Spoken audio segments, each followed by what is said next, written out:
What's up, strength coaches? Welcome back to another episode of the Cheeky Midweeky. And today we have Matt Nine, the Director of Strength and Conditioning at Salisbury.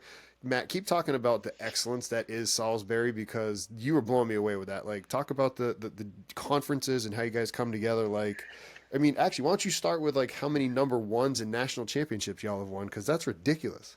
Yeah. So again, welcome. Thank you for having me on. I appreciate it. It's awesome to be on this podcast. But yeah. So our history here, we're at let's see, 22 national championships. I've been able to participate or been with 14 team national championships.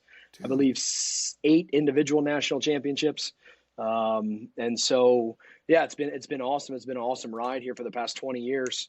20 years you've been there? I have, yeah. And good for you, man. We've lost, unfortunately, I believe 20 games in the I was counting them the other day, actually, when we in the national championship game for a couple with softball, a couple with baseball, men's lacrosse, women's lacrosse, and football, where we made it to the national championship game but ended up losing. So where you see, yeah, it's cool we won 20 or 22. Man, we were that close. And, I mean, again, that's what fires you up every day, right? It's like, hey, you're on the brink of being, the best team in the country. And, hey, what do we got to do to be a little bit better? But, yeah, so we're talking about our conference here where, we're hosting the volleyball conference championship today. So it's pretty hectic around this neck of the woods. But, yeah, our conference, we're in the Coast to Coast conference where we have teams from all over the country, California, Wisconsin, New York, a couple locals here in Virginia with us. And part of the issue, how we've gotten into this, I mean, I guess is, just the dominance of what our conference used to be. I mean, are the teams that are still around from the original conference where, just this past year, Christopher Newport men's and women's basketball, the men's team won the national championship. The women's team lost it. Dude. Our softball program lost the national championship game, bottom of 7. Tied ball game, in the best of 3, we won 1, they won game 2, comes down to it, right? Our baseball is in the World Series. Christopher Newport, I think, was, in the top 15. Mary Wash Soccer is one of the top programs in the country right now. So, I mean, it's cool getting to battle against the best. But, when you're trying to find a conference is difficult because of that status, coming in and winning. And you guys are like Notre Dame. I guess. But yeah, so I mean, it makes it challenging. And so we were able to find a conference where teams are in different locations across the country. And it's actually kind of cool. Our soccer team got to go out to, UC Santa Cruz for the tournament. And, from a Division III standpoint, like how often do you get that opportunity to travel cross country to play in a conference championship? In Division III, it's non-existent. So from a recruiting standpoint, I mean, our coaches are really, harping on that. Like, what a cool experience. It's one every 4 years, at least 1 in 4 years. If not one every 2 years is generally what it is. It's once on the East Coast, generally then out to the West Coast. And again, it's a neat experience, especially for our crew, because they're literally going from Atlantic Ocean here in Salisbury, Maryland, which is like 25 minutes down the road, to the Pacific Ocean, on the exact opposite side of the country. And we actually have signs like as we leave Ocean City, Maryland here that tell you how far away it is, which is kind of neat to all pull it together. But it is fun, and it's a neat option. Again, on our end, the finances, the cost is what becomes the biggest, from a Division III standpoint. We don't have the funding that, like the Division I's who are traveling like that, and when you're out there for a tournament, they arrived in on a Wednesday because you gotta fly there. You're taking 35 guys and you're in on a Wednesday. You play on Thursday. If you win Thursday, you play Friday. You have off Saturday, play Sunday in the championship. If you make it that far. So, I mean, you're talking a fair amount of finances to be able to get out there, but figure out, we fundraise, we make it happen. But yeah, what a cool experience for everybody. How do you handle the all the travel and then still doing a really good job in the strength and conditioning side of keeping the athletes fresh and prepared with the craziness of travel? I mean, I think that the biggest thing is what we do while they're here, right? The preparation, the education, because we don't go with them. So my sport performance team kind of can't. What I'm alluding to. Yeah, thank you. Yep. Because we don't have the staffing to be able to do so. So A lot of it is the conversations that we have while we're here from, just throughout the year, because we will have overnight trips and so forth. So can we utilize these overnight trips in terms of what should our rooms look like? How dark can we get our rooms? What air temperatures, can we set the AC as soon as we get in so that we have good, comfortable, sleeping conditions. Again, they're not ideal, right? You're on the road, you're in a hotel, what can you do to make it as comfortable as possible? So some of those are the big things and that we try to, harp on, making sure that we are reducing stress as much as possible, because now we're on the road for 3 or 4 days with academics. Can you get ahead of the game on that? I mean, that's a 3-week prior conversation to make sure that in 3 weeks we're not scrambling and stressed to turn papers in, and how does that impact our recovery and put us in a bad situation to be able to step on the field of play. Again, we leave it up to our coaches on a nutrition standpoint while they're out there, and hopefully they select great choices. But a tight budget, it becomes difficult on location selections, opportunities. I mean, they know what they should and should not be choosing, and they do their best. But I mean, it's probably like that in most places when we're not there or something like that. They're choosing what's easy. But then again, like just the recovery modalities and so forth, we were lucky. We were able to fundraise almost about $40,000 here in the past year for a recovery room. Nice. So we have, again, one of, I think, the best recovery room in Division III, maybe even upwards of Division I. We've got 16 Normatec boots, 16 Normatec hips, and 8 Normatec arms, and heated reclining seats, massage guns, rollers, you name it, bands for our athletes to be able to get in there and, take care of, reduce some of the workload so we're not going through active recoveries on recovery days all the time. What else can we do to get in? Some of the extra pieces. It's been phenomenal for our athletes to be able to get in there and use all day, every day. It's converted racquetball court and turfed the floor, painted the walls. We lucked out. There was a closing movie theater down in Ocean City that police, fire, military, and education could request chairs. So we ended up putting a request in and got 18 heated reclining movie theater seats. And so it's phenomenal. And I mean, it's open all day long. The athletes are in and out all day long. It's great because you get to see them in a different way, not in the weight room, not on the field, cool conversations, just being people, which is kind of neat. It's different. That's unbelievable. And talking about people and being different, one of the things that I remember from a conversation with you and Joe was how unbelievably you have the word culture defined in the things that you go through. That I think that's something that all of our listeners need to hear, because that word is completely bastardized in sports, not just in the weight room. So if you could, from a high level, just kind of talk about it and then, filter down into the nitty gritty, because you should be unbelievably proud of what you've done and termed and built there with it. Well, thank you. Yeah, I mean, like you said, I think culture is one of those words. It becomes words on a shirt. I think that, to me, that's like the easiest way to picture it in terms of what it's become. But it takes a lot more than that, right? I mean, it's a process. It takes time. Can it be done during lifting sessions? Absolutely. I think a lot of it is understanding, at the end of the day, what are you trying to accomplish? And if your culture isn't where it needs to be, then that's something that has to start everything off. At the end of the day, we always look at it as like, if you don't want to be there as an athlete, you're not going to work very hard, right? And it doesn't matter where it is, right? It doesn't matter if it's on the field. I mean, you've got to want to love it, be excited about it every single day.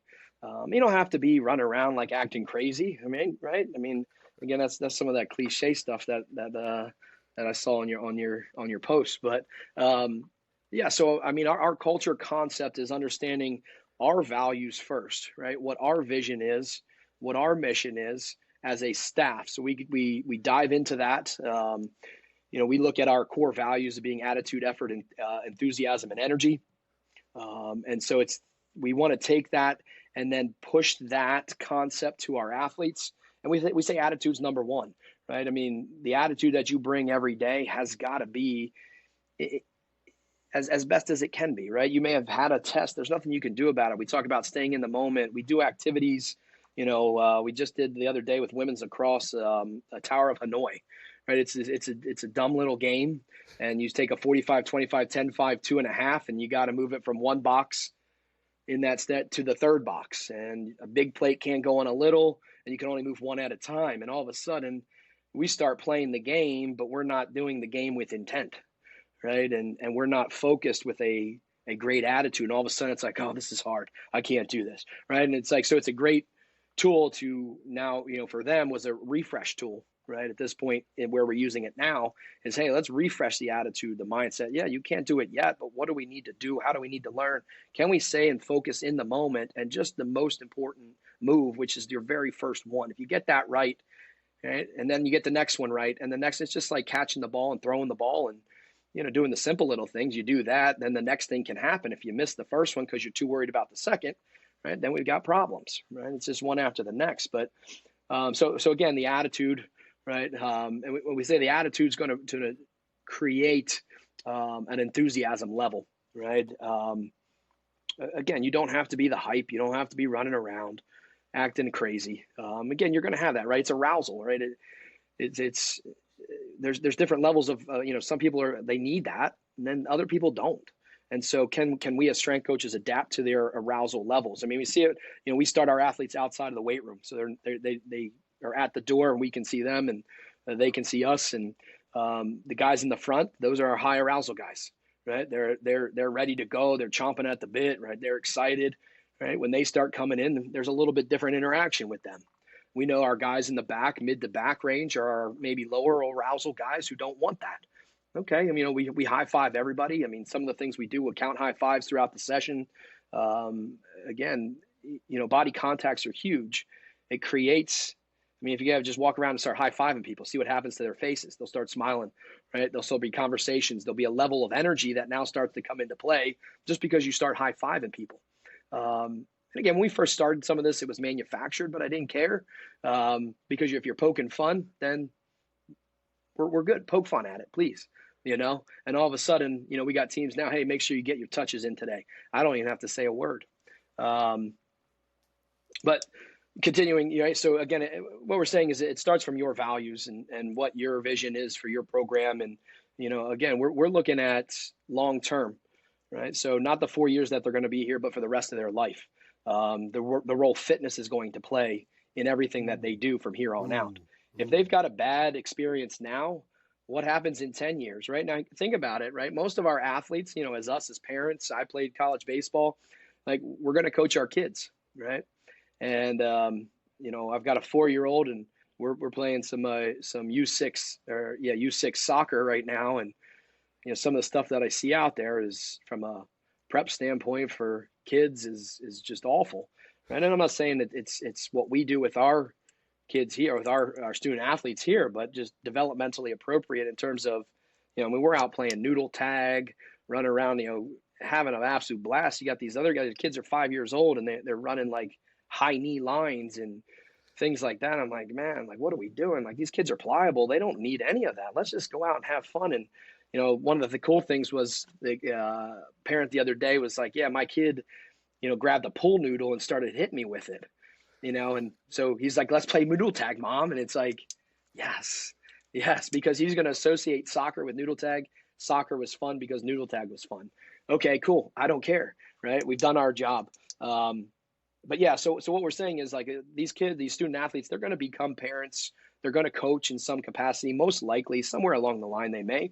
And if they don't, they may still be parents. But so they're going to impact the next generation. So, and even if they don't, they're impacting them, right, as well. And so fitness over the long term has got to be a much bigger factor than what we're doing right now. You got to love to train because it's literally, if you don't, it's going to kill you, right? I mean, at the end of the day, like, yeah, so enjoy it now, enjoy it later. So that's our role. And part of our and where this came from for me is here at the Division III level, nothing's mandatory, right? All out of season training is voluntary, You're right. right? So you don't have to come, right? And so I always looked at it as like, you know what? I want you to come because you're having a blast. You love being around your teammates. You love being around us, and you love training, right? I remember a freshman basketball player come in her first year here. She's like, Matt, I absolutely hate the weight room. I said, okay, like noted, right? We'll put it in the back.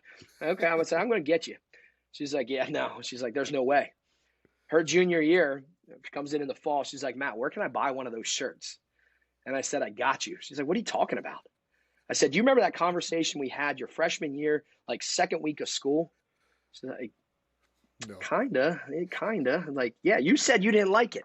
And now I got you buying our shirts. Where are you at now? Like, and she's like, yeah, coach, you did. Like, okay, then that's what we, that it's a cool example, right? And,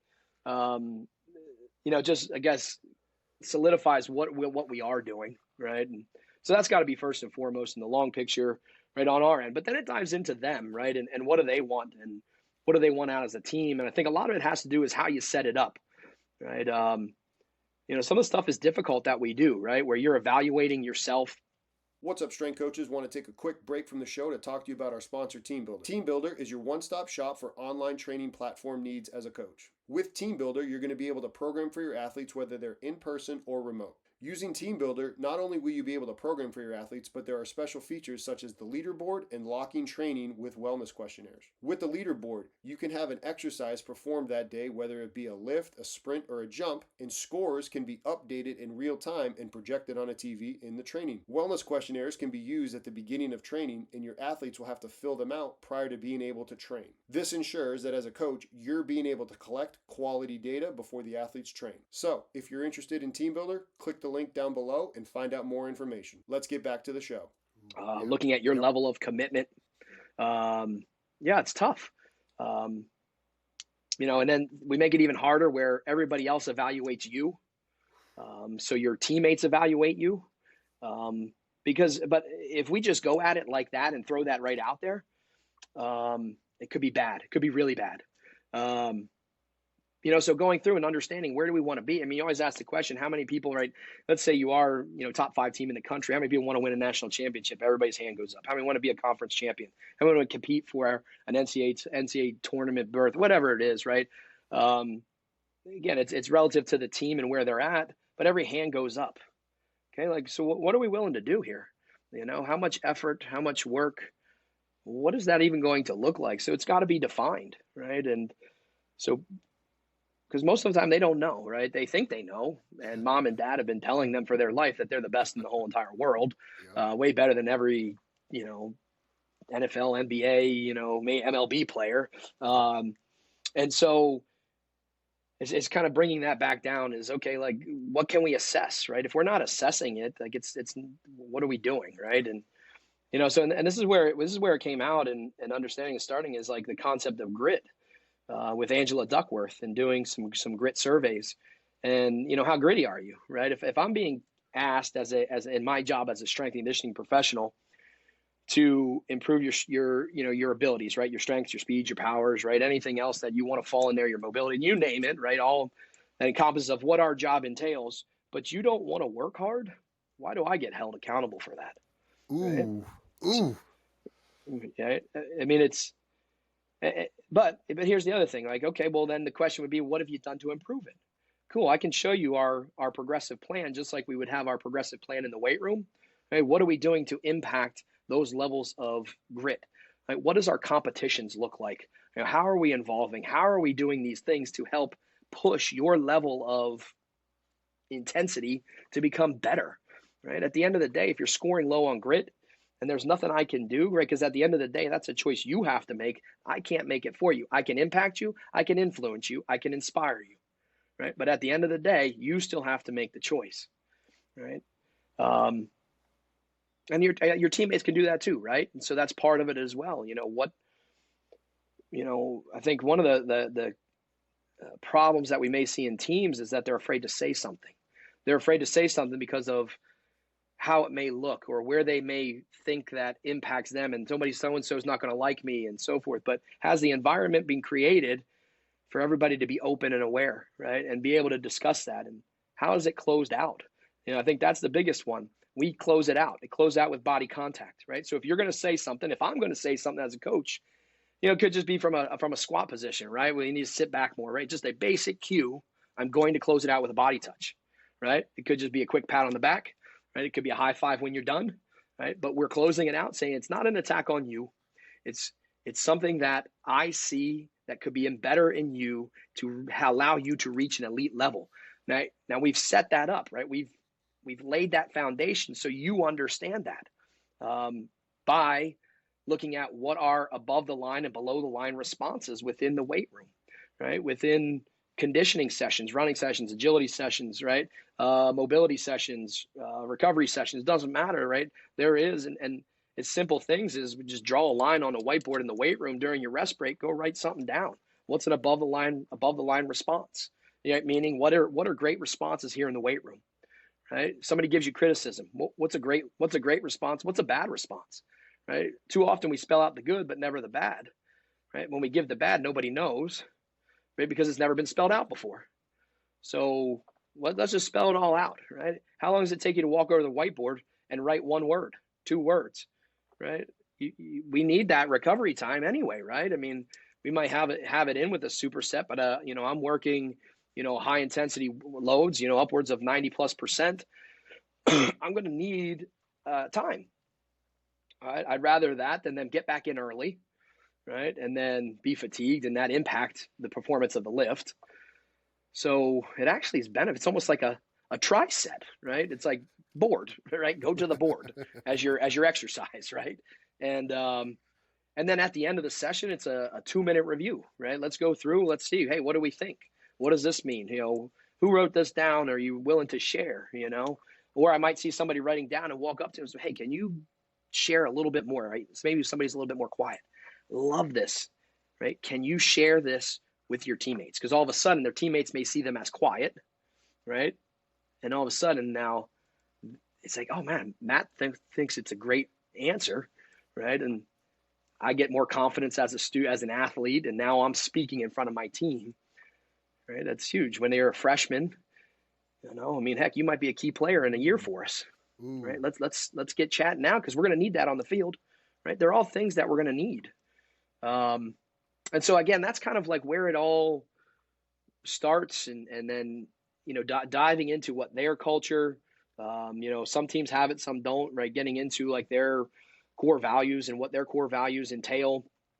And again, our easiest thing if they don't have them is in 4 words or less, tell me what it means to be a Salisbury University, basketball player or soccer player, whatever it is, just 4 words or less, right? I mean, if you want to give 5, that's okay too.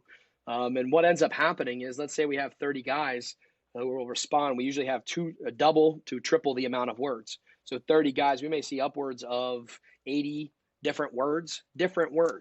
So what that tells me is they have no idea what it even means, right? So that means we're not on the same page, right? We're not running the same thing, right? We're there, but it goes back to this Tower of Hanoi. We're there, we're doing the game, but we don't have intent, right? We don't have intent from our culture. So if we have no intent from our culture, right, and what those values are that we're going to live, that are part of what our culture statement may be, because that's how they're going to write the values are part of the culture statement, right? Then we're just playing the game, and if we're not playing with intent, we're never going to be at that elite category. When we walk into our weight room, we have above the door it says the edge, right? And our men's lacrosse coach, he's the winningest lacrosse coach in all college history. He's got over 600 wins, only coach to do so at one institution. Hall of Famer, but he talks about this concept called the edge all the time, and the players know it. Everybody knows it. And basically it's what are you going to do outside the normal practice time, 3 to 5, right? And because that's their normal time of practice. And so it's as simple as that. They're saying, we can take this thing a little bit further, right? A lot of people are comfortable being average across the board, right? In every walk of life. Strength conditioning professionals, we're comfortable being average, some of us, right? Athletes comfortable being average, just doing enough to get by, right? And Again, but don't tell me you want to be elite. Don't tell me you want this or that or these other things and give me average effort, right? Average effort equals average results, right? And so the edge is that point where you got to step off, right? So we're asking our athletes to step off the edge, right? To get Mm. uncomfortable, to challenge one another, to push, right? So again, this is that whole setup.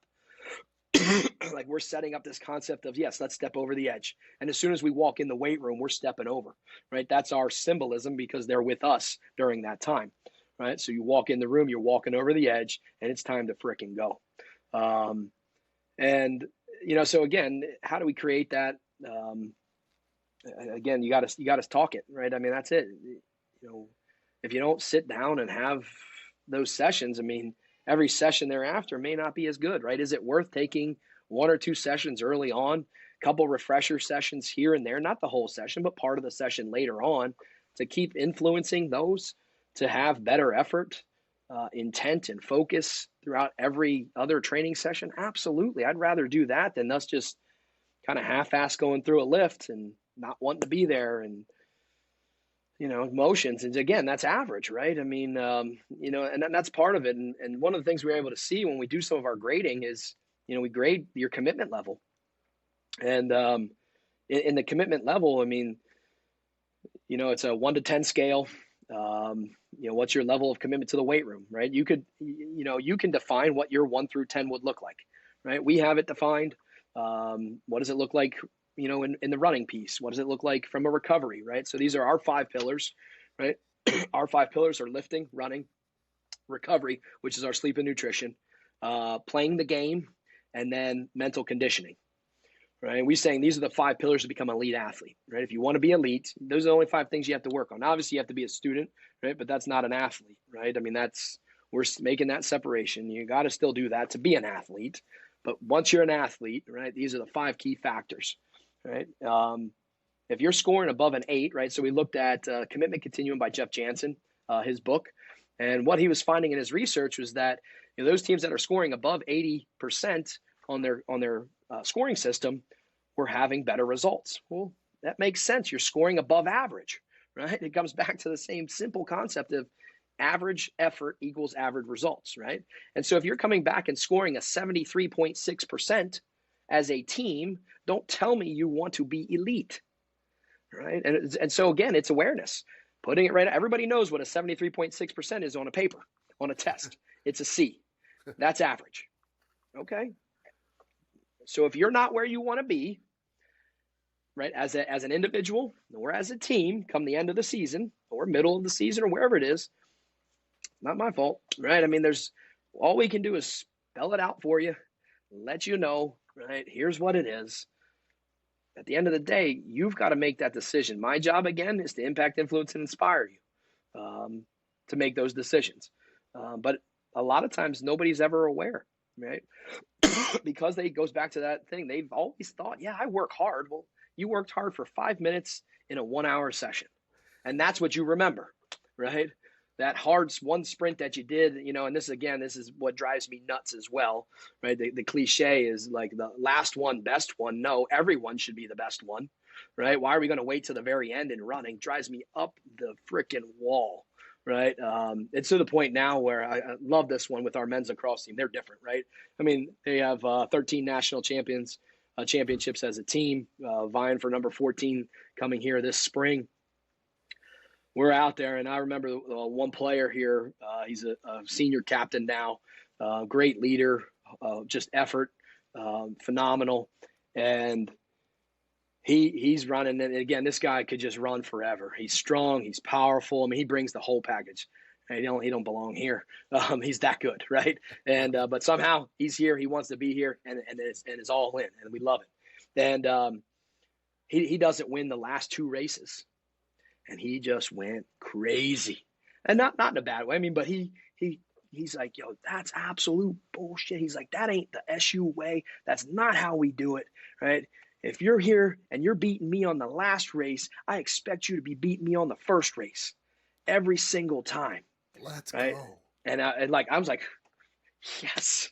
Like I didn't have to say it. This is huge. We're making this is it. Again, this is why they're elite.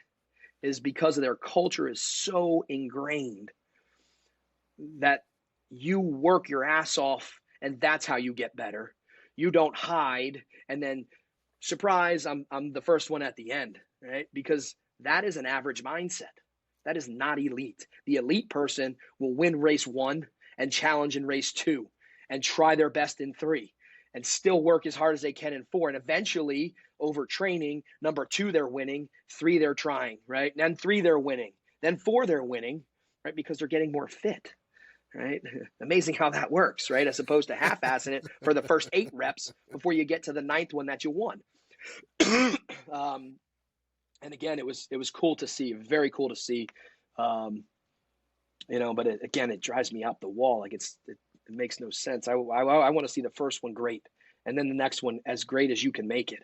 Depending upon what it is that we're doing, and we're following their work rest ratios correctly. That make that second one phenomenal too, and then the third, right? Don't wait till the end. Man, we ain't got time for that. The game's already 3/4 of the way over, and we're losing 2-0. Now what are we going to do?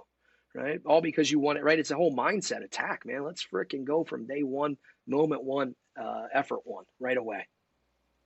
Taking a quick break from the show to talk to you about our membership site. If you find value from our podcast, you are guaranteed to find more value inside of the Strength Coach Network video library inside the membership.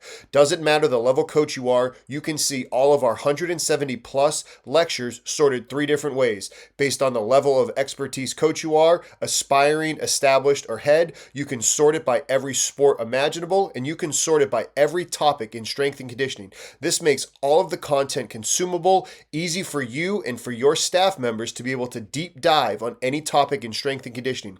Click the link down below to try the site out for 24 hours for only $1. Then your membership turns into a monthly membership where the price is less than $30 a month for $29.99, which is less than going out to dinner by yourself. You have access to all of this content. Click the link down below. What I was saying before was you talking about all of that made me think about Dan Gable quote where he talked about how he was disappointed that he never passed out during training, but his daughter did at the end of a 400, and she lost the race, but she ran so hard that she passed out and couldn't sustain the effort, and how proud of her he was. Like hearing that, it's a total mind shift, right? It is. I mean, again, that's where it all starts, right? It's the mindset that you take every day, right? It's one of the things that we talk about. Do you hit the alarm when you get up, right? In the morning, like, are you delaying greatness, or are you actually getting up to really attack what we're doing, right? And then we talk about the physiology of what's happening when we do go back to sleep and we re-enter into our REM cycle, and how we can actually wake up more groggy, more tired, more fatigued, coming out of that 5-minute snooze, than actually just attacking the day and setting our mindset right and going from the beginning. For you, you had all of those teams that you've worked with, like rewind it for me. Like what's the genesis of you and how you got into this field and at Salisbury? Like dive into that. Yeah. So, I started, as a college baseball player at Towson, and wasn't very good. I played 7 years in my first 3 there. So I redshirted my first year, played none my second, and 7 my third, and 4 came in 1 outing. And but I loved the game, right? I loved everything about it. I loved being in the weight room. I loved training, and I wanted to play, right? And I knew I could play there. I wouldn't have been there for that long. They would have gotten rid of me and brought somebody else in. And so, I worked, and I continued to push and continue to train. And all of a sudden I said, well, we have a midweek game. Our pitchers got exhausted during the weekend. Matt, you good? You want to start? I'm like, sure, let's go. Right. And I take a no-hitter into the 8th inning against UMBC and get my first college victory. About a week later, we're stepping off the bus at UNC Chapel Hill, and Coach Gottlieb says, Matt, you got game 2 today. I said, cool. All right, let's go. All right, through a complete game, 4-hitter, shutout. First time in about 132 games that they had been shut out. And all of a sudden, I was the number 4 starter. Right? I threw every game 4 Sunday in the conference. I went 5-2. I got invited to play in the Collegiate Summer League, where I went 6-1 and was a runner-up for the. I actually lost. The game I lost was the championship game. Gave up like 2 runs, and we just couldn't score, and it was an absolute battle. And their pitcher went 7-0, and I went 6-1, and he won the Cy Young for the league, and got to play in the All-Star game for it. And all of a sudden, then our number one gets drafted by Oakland, and the other two were seniors, and so I come back. I'm the number one. I'm opening day starter, number one. I ended up going 3-3 my senior year. We joined the CAA at that time, so it was a much more complicated, challenging league. I mean, my senior year was Verlander's freshman year at ODU, and so he was a stud then, as a freshman. So it was cool. Yeah, we got to play against Justin Verlander back in the day, and so that's kind of where it started for me, and I was able to see like the things that I had control over, right, was those 5 pillars, right? My strength, right? My running, which is my speed, my agility, my conditioning that I needed to play the game. The drill work to go out there and be methodical in what I did, right, when I was on the mound. So at the end of it, people ask, were you ever nervous going against UNC? It's like, to be honest, I don't even remember the game. It kind of sucks because it was probably the best game I ever threw, right? I said, the only thing I remembered was literally, I don't remember warm-ups. The only thing I remember at the end of the game is I threw my glove into the dugout because we were leaving, so we shook hands, right? And so they were batting in the bottom of the inning and got 3 outs, and we get in line to shake hands, and I threw my glove in the dugout. Like, that's all I remember. I remember that and calling my dad on the phone from that day after the game. And there was 2 catcher's interferences, which never happens ever, let alone have 2 in one game. So, it's that's all I remember from the game. But again, was I ever stressed with? No, I think I did everything I could to be in the moment, right? And that's what we stress to our athletes here is have you prepared to be in the moment in which you've been given? If not, pressure is going to be higher. Anxiety is going to be up. The only person that has the ability to reduce that is you, right? Have you done the work necessary to be in the moment, right? Are you strong?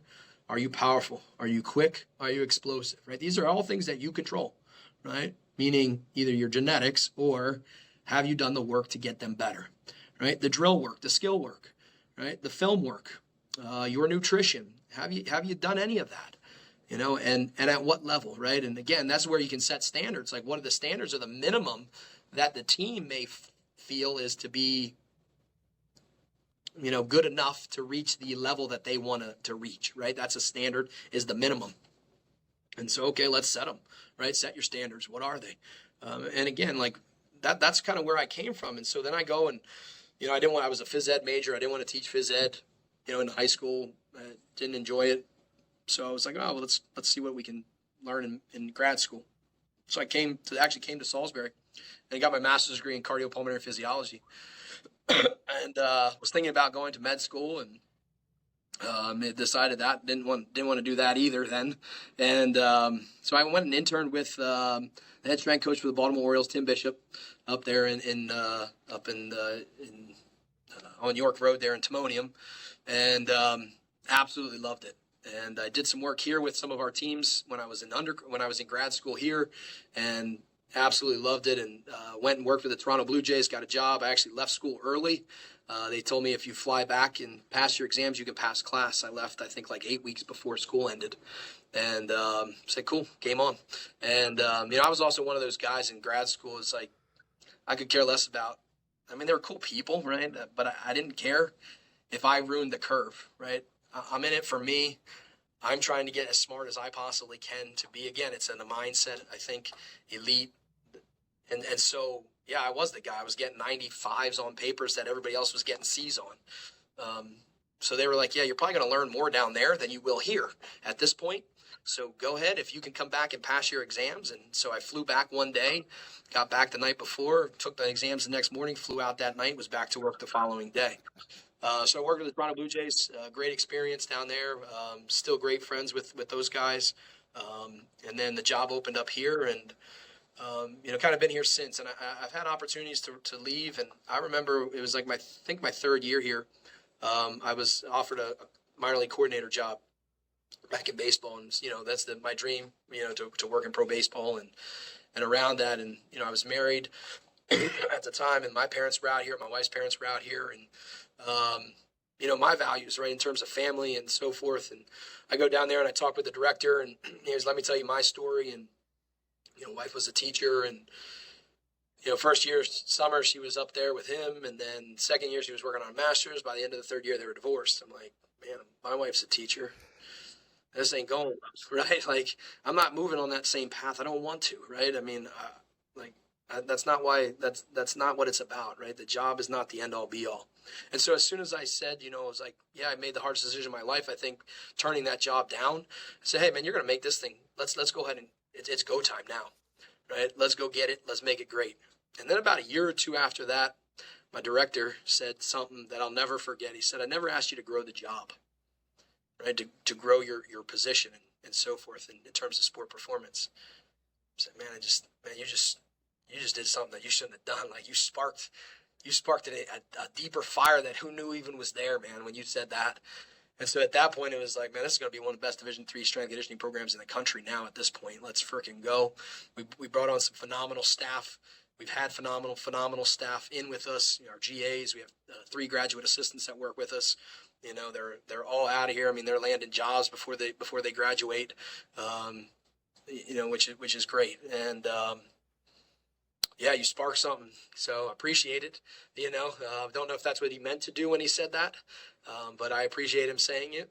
And it's been a phenomenal ride. In 2018, I was NSCA's College Strength Coach of the Year, and been able to present all over the world because of it, which was fun. Enjoy chatting about it, talking about it. I think when we were at Joe's wedding, it's probably all we talked about was different strengths, concepts. I mean, it's fun. It's immersive, man. It's a fun environment to be in. I mean, you get to influence 18 to 22-year-old kids every day. I mean, they're not kids, right? Young adults. You get to almost change their world for them, and how they're going to live for the next 40 plus years of their life. How much fun is that? It's awesome. No, it's unbelievable. And you talked about staff roles, and you talked about how things are going there. Anybody that heard that, they're probably like, okay, cool. I need some insight. Like, what has been kind of the keys to your success with that?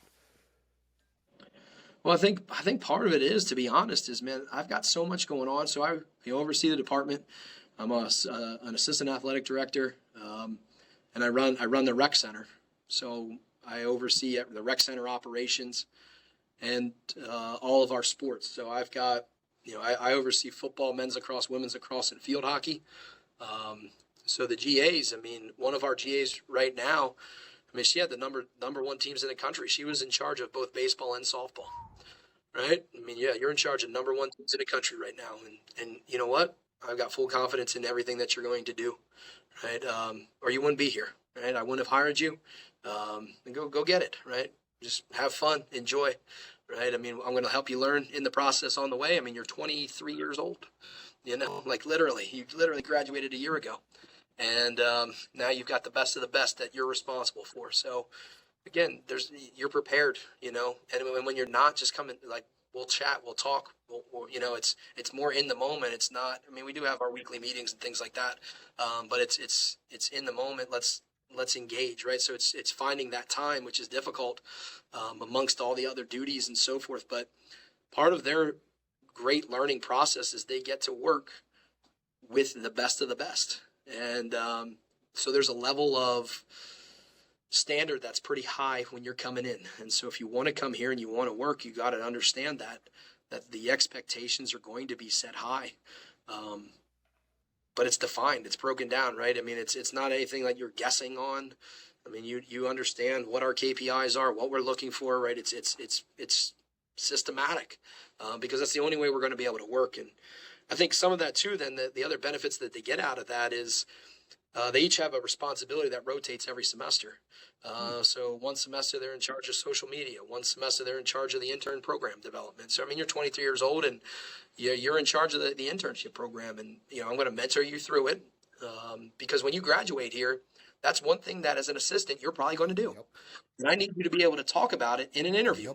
Yep. Oh. Because if you don't, you're not going to get the job. I mean, how are you going to set yourself apart from everyone else who already has done that work? And it's a great learning experience for them. And so we work curriculum and designing the curriculum and developing it. I mean, we've had some of them, they kind of put their own spin. They use podcasts, right? I mean, let's analyze podcasts and some of the technical pieces that are coming in it, from leadership components to, strength speed podcasts to, some are articles, some are, I mean, the one we did was we had Ron McKeefery actually come in. We read his book. So his book we were doing every other week was CEO of a strength coach. And then at the end, we were able to get Ron to come in and talk with us for an hour, and it was just open Q&A, and it was phenomenal. So, just they're bringing in different ways to, and again, like I don't know it all, right? And I'm not going to sit here and think that I do. And so they've gone and they've done internships and they've been in parts and they know what worked and what they would maybe do differently. Like, cool, let's try it. Let's give it a whirl, right? I mean, early on in my career, I think that was my biggest holdup, was I was the one holding everything up. I was the one saying I needed to do this, I needed to do that. So why did you hire these people then? Let them go. Just let them go, right? It was probably the hard decision, right? But at the end of the day, I think we wouldn't be anywhere where we are if we didn't allow them to just go.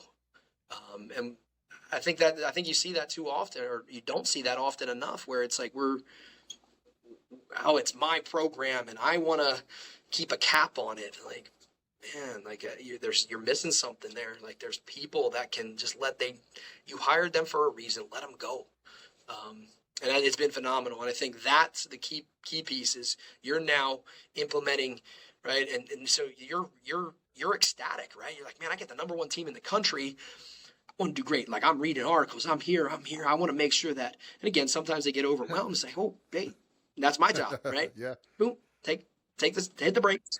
Let's back up a little bit, man. Like, this in the real world. And I think I might be able to do it because of my experience.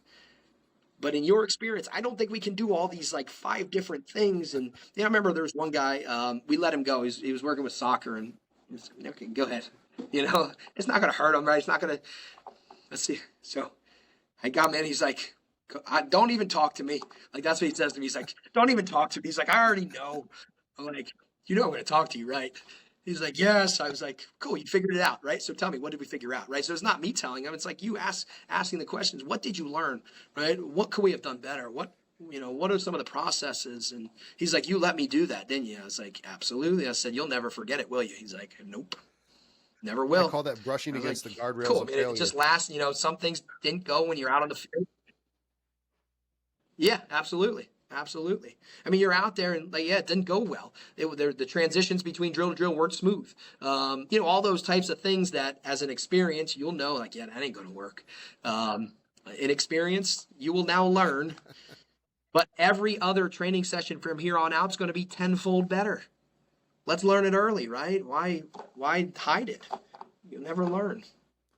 That's absolutely unbelievable. And it's so true. And I think anybody that heard that, like, almost go back and listen to it, because you said it was hard to do at first, but it got easier over time. And that's leadership. That's anything. And your staff is thankful to you because they are able to actively speak on it. And that's not something that you see everywhere in the country. Mm-hmm. Yeah. It's fun. I mean, they're like my full-time assistants. Yes. Right. They're not graduate assistants. And I think that's part of it too, is how we treat them. Like you're not a GA. You've come here for a job, and, you're going to get school in there as well, but we're here to do something. And as long as I spell it out, what my expectations are, and, we should be fine. And, let's have a great environment. Let's chat. Let's not, I'm not a big fan of like the, midterm evaluation or end of the year evaluation. Taking a quick break from the show to talk to you about our newest sponsor, Hawken Dynamics. Hawken Dynamics builds and designs software and hardware for coaches, athletic trainers, sports scientists, and everybody in the high performance department. Most notably, their use of their force plates with the ease of transportation and ease of use. Not only did I use them when I was at Towson, but I've used them when I've moved back here to Iowa with Tucker at Goldfinch. So check out Hawken Dynamics in the link down below. Now let's get back to the show. Man, every day's an evaluation, right? Like if I don't like it, I better say it now, not wait 2 weeks. that doesn't make sense. Like, let's talk about it now, and let's dive in. What could we have done better right now? So, I mean, you're having, post-session breakdowns, with your, so again, we do it with our GAs. I mean, they'll do it with the volunteers. I mean, I think that's another thing that helps us out here is I'm not a big intern program guy.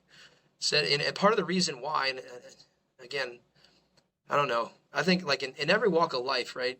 It doesn't matter what job, elite people think, act, and do differently, right? Or they wouldn't be elite, right? They would be average. And so I challenge people to, right, think differently maybe than everybody else. And where everybody else is running an intern program, we run a volunteer program, right? And I want people that are in as freshmen and sophomore, because you're not going to be with me for 3 years. If I can't teach you in 3 years, then we're not very good, right? But what happens with an intern? By the time they're really ready to go, they leave. So you're investing all this effort, time, right, into them, and what are you getting in return? Oh, a setter-upper, right? A volunteer can do that too, right? I mean, you don't have to have like exceptional knowledge of how to put a cone out, right? Just when there's a white line, you put it on it, right? Like that type of thing. So, but when the interns are finally ready to go and be elite and run their teams and start programming for their teams, the sessions are done. Like I think, you talked about it the other day on a different reel or podcast, or I think it was a podcast it was on. We talked about, if your interns are not programming, then get out. Well, yeah. Like, but what happens is the interns that we have, like they're finally, but they never get to implement it. They're designing and they're learning, and they don't get that full opportunity because they're ready now, and we're diving into our last, 3-week block here before, we're done.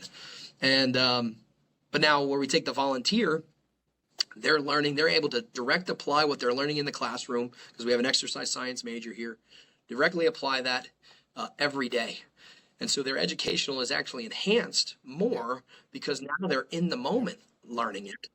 And they're learning how to apply the concept of post-activation potentiation that they learned in the classroom, and now actually see what does it look like, and how do we apply all those concepts together. And they're actually better off for it, I think, in the long run.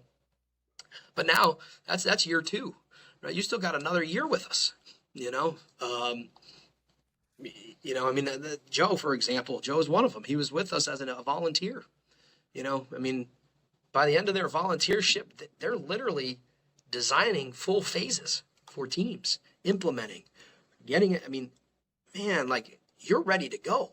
You're ready for an internship now. Go get your internship and be a lead at it. And when you get there, what ends up happening is the coaches see it and they like it, and we ended up, a guy got hired out of an internship. He volunteered with us for 1.5 years. And then goes and does his actual internship for school away from us and gets hired full-time coming out of that. No master's degree. Like, cool, man. That's what we want. That's what we want. And so I would rather invest in you. Like, don't say like I want to invest in people. I want to invest in you, but I got to be able to get my return in because of all the responsibilities that I have. And to be honest, I think it's way better. Because now the athletes see you for 3 years. They don't see you for a semester. Like, hey, where did so-and-so go?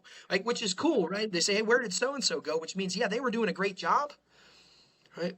But what happens when so-and-so is back the next semester and the next semester, right? And now they obviously did a great job, and they're there, and they're impacting more eyes, right? More hands-on.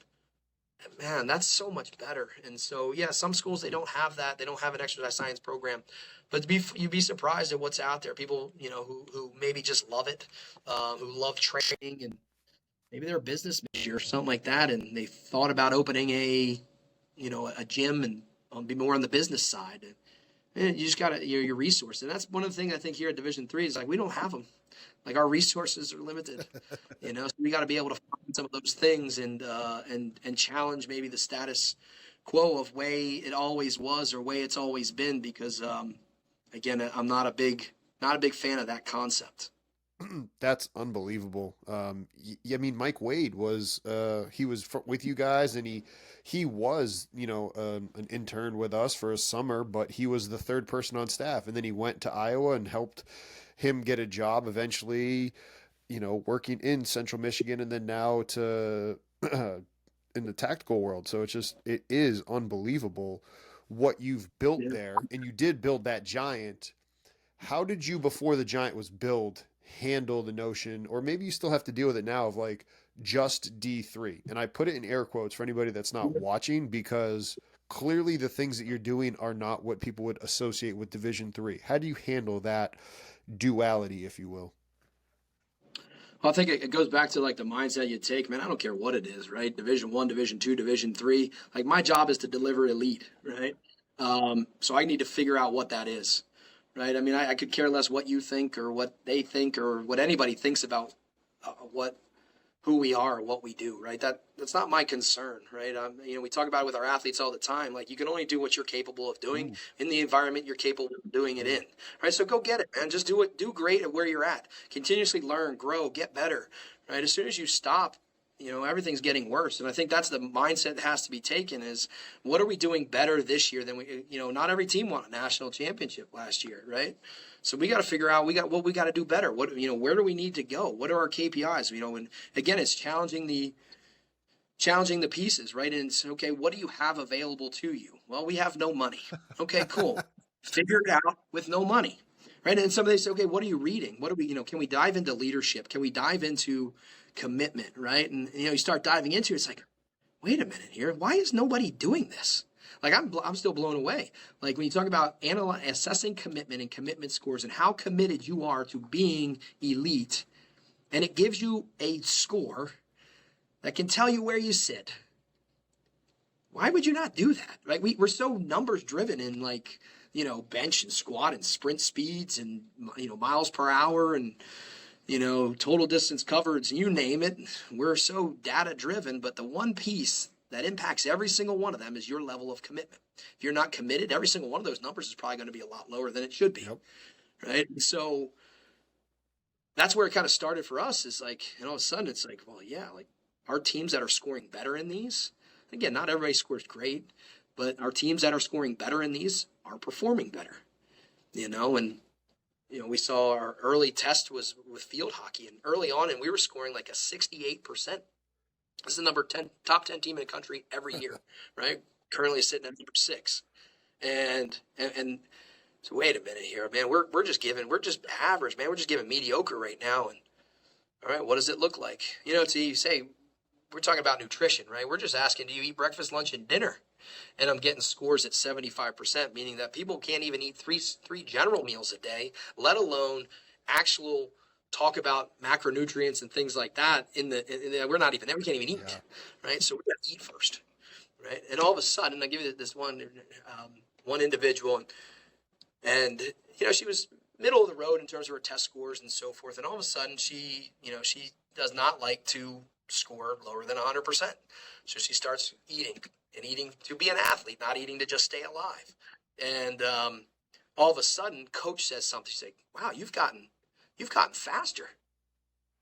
And all of a sudden, she was just like lit up and was so ecstatic. It's like, yeah, see what happens when you like just do some little things, like just eat a third time or fourth time in the day, so that when you go to practice or you come to the lifting session, you have the fuel to be able to perform at a high level.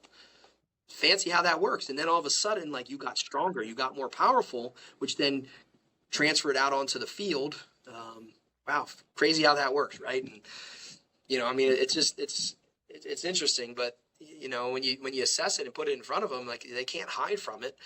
And so, to me, like those were the things that we were trying to find. And, eventually you get to the point where you need money, right? I mean, there's only so much that you can do, to where you need to be able to do stuff. And I think that's about where we are right now. It doesn't mean that we're not trying. I mean, for men's lacrosse training session, I've got 4 different lift groups going at once in one room, meaning that I've got, we're trying to figure out where in the years past, we were kind of like just hitting the general in the middle, because we don't have the time to get everybody. It's like, you know what? This ain't good enough. Right? We're here to defend a national championship now. On the women's side, we're right there.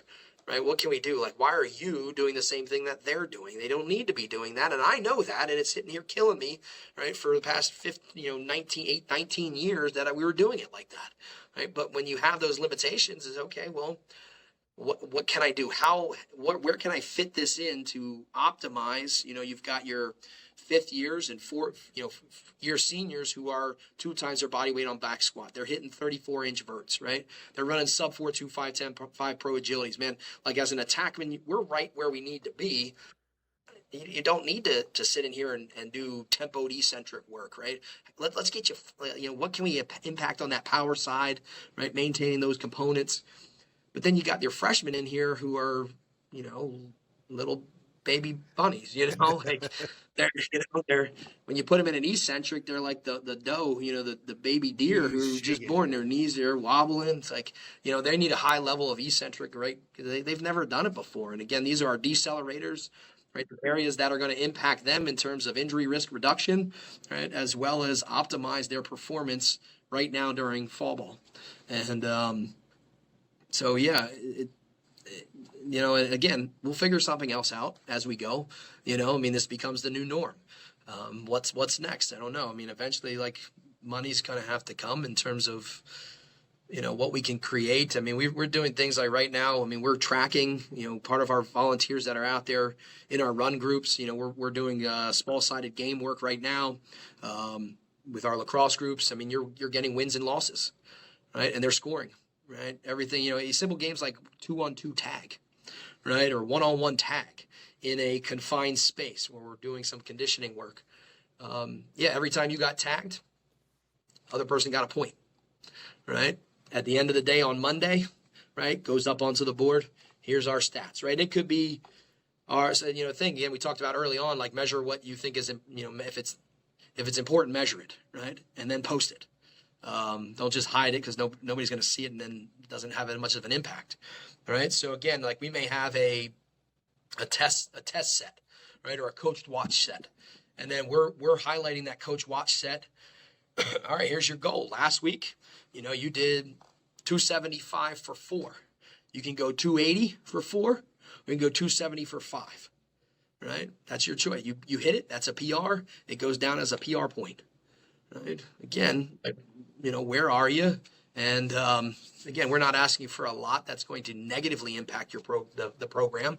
You're just saying, this is our test set or coach watch set, and I want to challenge you a little bit here on this one set. And can you get better? And if you did, it's a PR. And then we're seeing how many PRs are we setting in a week as a team. Like, and we'll define that out. Like, we had 25 team PRs, right? Our goal is 30 team PRs. Okay. Let's look back in our sleep, right?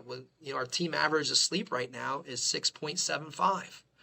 Well, you guys are telling me the standard is 8, right?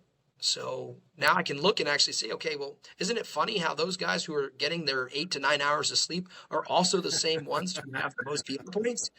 Fancy that. They're also the ones that are at the top of the scale, right? When we grade, those are also the ones who are all of our All-Americans, right? And we look at it for our group of lacrosse last year. Every single All-American was in the top 15, every single one of them, right? Well, fancy that. If you want to be an All-American, figure out how to get in the top 15 of the scoring system. Simple as that, right? And all that is taking a play off of Anson Dorrance's competitive cauldron, right? And using that, it's like, man, like this guy's the winningest coach in sport, right? He's got like 24 national championships in women's soccer. Why don't we do what he does? He's figured something out. He's phenomenal. Like, let's do what he does, and let's run that competitive cauldron, and let's run it in our environment. Let's take it to our environment, take it out of the soccer. And we were doing shot velocities on practice days, and did we see shot velocity increases, and just coming out and doing some little things that excite them, to come out. And we got a guy who's throwing like 106 miles an hour. Just absolute cannon. So there's fun, it's hype, and, but it's giving us some feedback in terms of rotational power, Yeah, so I mean, it's finding those little things, I think, is the biggest piece here at where we are, and not having the funding to be able to optimize it. But again, it starts with that I think the mindset is, man, if you're not getting better, you're getting worse, right? And if it's not it's a daily thing, right? It's what do we learn today? You know, how do we read an article? Did we watch a video? Right? Did we learn something today? And then taking it and making it your own, you know, not just reiterating what that person did, but okay, cool, I like this. How is that going to work for me? And it may or may not work, and that's okay. And we move on if it didn't, and then we find something new. But as soon as you stop that, it's your program's done. It's average. You talked about being able to travel all around the world, speaking, you know, based off the NSCA stuff. How did you get involved? And why do you think there is such a benefit for coaches to get more involved in the NSCA stuff? Because that's something that you've been vocal about and something that I'm, you know, starting to do more and more of as well. You know, kind of speak to that for our coaches that are listeners out there about it. Well, I think it's twofold. And again, one of them is like more selfish, but I think from a standpoint in terms of when I look at like my staff and so forth, like, my job is to help get them out of here, right? Help get them jobs, right? That's what I look at as kind of one of my roles with them, is to help grow them as professionals and help them get jobs. And so the presence that you have, right? The communication, the interactions, the network that is created is huge by participating in with the NSCA. I mean, I'm a couple different subcommittees within the NSCA, and started the special interest group for the game of lacrosse. And I mean, heck, just coming out of that for myself, I am now the NSCA representative for USA Lacrosse. Oh, wow. So I represent the NSCA at the governing bodies level. And so we have biannual meetings that I go to US Lacrosse headquarters over in Baltimore, and we impact what are we doing from a strength and conditioning side to help grow the game. And so now they're starting to, they've hired a few new positions for strength coaches. And so I think it's really going to, have even greater impact now of what we're doing. So yeah, you get those opportunities, I mean, how often do you get that opportunity to, you're working with the governing body of a sport. I mean, how cool. But yeah, so it helps your staff and yourself grow as a professional. But I think there's some other things, right? Some of the presence that you then get, right? I mean, being able to speak at state clinics and regional clinics and national clinics, and part of that too helps grow our program. One of the things that we looked at is saying that everything is cyclical in how it moves, right? So if I want good coaches, right, and I want good training for our athletes, I need good coaches. If I want good coaches, they need to know that they can get a job when they leave here. Yep. The only way that people are going to know who Salisbury University is if I get out of here and present. Because how else are they going to know? I've got to get into the field where everybody is, or we're just hidden. And they say, well, who's Salisbury? I don't know who they are. Well, yeah, I mean, I wouldn't know them either, right? I mean, there's plenty of schools I hear, like, man, I didn't even know you were a Division III school, right? And they've got a full-time strength coach, and it's like, wow, that's kind of interesting. But yeah, so, and then what ends up happening is they get out of here, they get jobs, people see that, and they start directing coaches to us instead of us finding coaches. Now I'm getting referred coaches to me, knowing that they're going to be legit, because you're not going to risk your butt on a bad coach. So that means we get better coaches, which means our athletes get better coaching, which means they get better jobs. And it consistently keeps improving to the point where we are now. And again, we started this with like Mary Beth George and Brian Burt, who are some of our two early graduate assistants in our program that were not from, even Mike Zordis. Mike Zordis was my very first GA here. And I mean, he's doing phenomenal work in the research setting. And from him to Mike Hedleski, was big in the powerlifting world, and but in the college sector, Brian Bird, and he's at Central Florida, and Mary Beth George, she's at Youngstown State as the director there now, and they were the ones who kind of set that mark and set that very high for us, and they were bought in, and they helped bring in the next best groups. And it's been, great. I mean, the GAs that come in here, I mean, phenomenal. The experiences that they have, I mean, heck, you can't beat them when they're getting in here, and they're ready to rock and roll and ready to go. So that's kind of how it's happened and how our approach has been.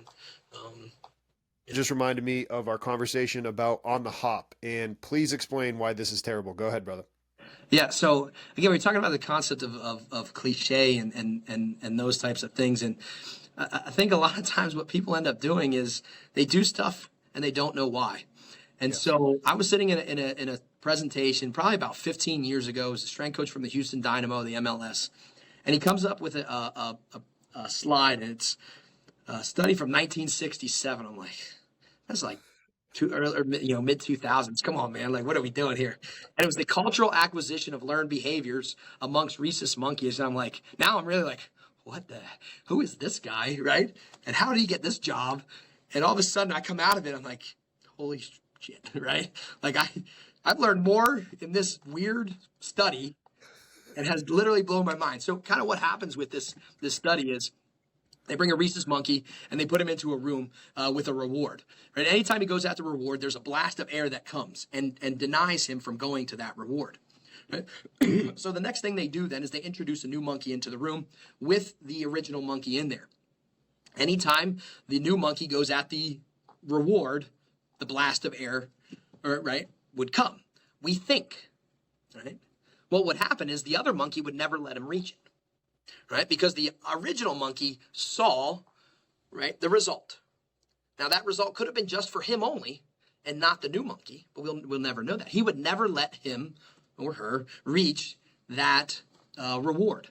So the next step in the study, what they did is they took the original monkey out. Question to you is, what do you think the new monkey did? Did he go at it or did he not? He probably didn't even think about it. He did not, because that was the learned behavior. He was doing things not because he knew, he was just doing because that's the way it's always been, right? Because, I mean, again, he had no idea, right? And think about it, like we do, sometimes you'll see drills that people will do, they don't know why they're doing them, they just do them, right? Or we say on the hop, like, but why? Like that's, at the end of the day, like, is that adding workload to our overall session? Like, do we really need, or can we recover and walk? Like, you'd be like, men's lacrosse. Like, I get it. They love to just work. I got to tell them to walk. Like, no, literally stop. They're not jogging. I get it. Like your whole life, everybody's told you have to jog back. You have to jog here. You got to go there.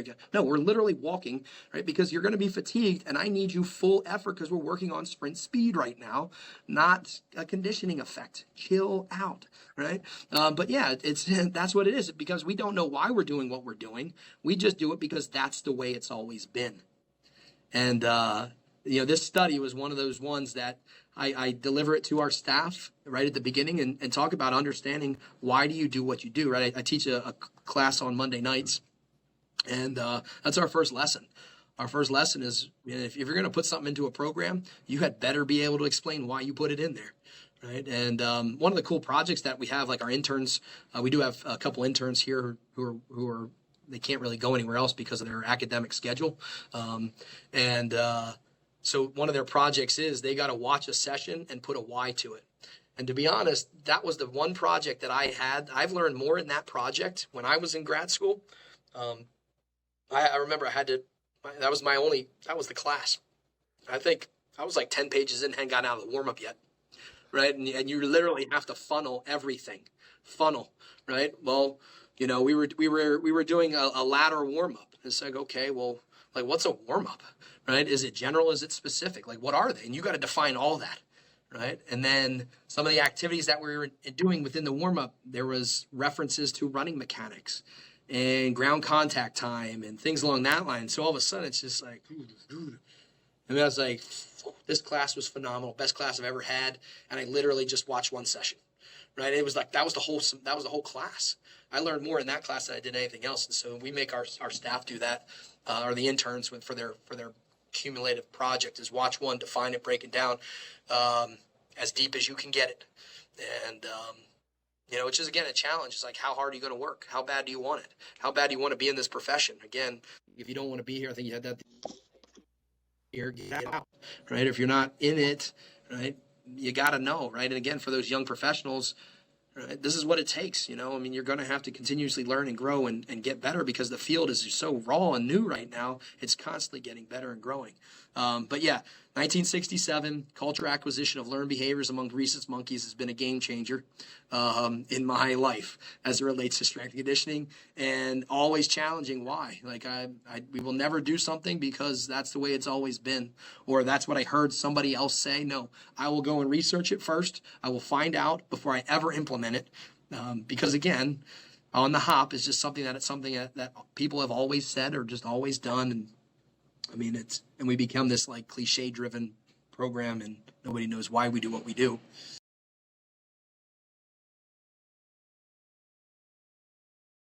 Congratulations on making it to the end of the video. Why don't you celebrate by watching more videos just like it? You can also help us on our quest to placate the algorithm gods by liking, sharing, subscribing, and commenting. Thank you.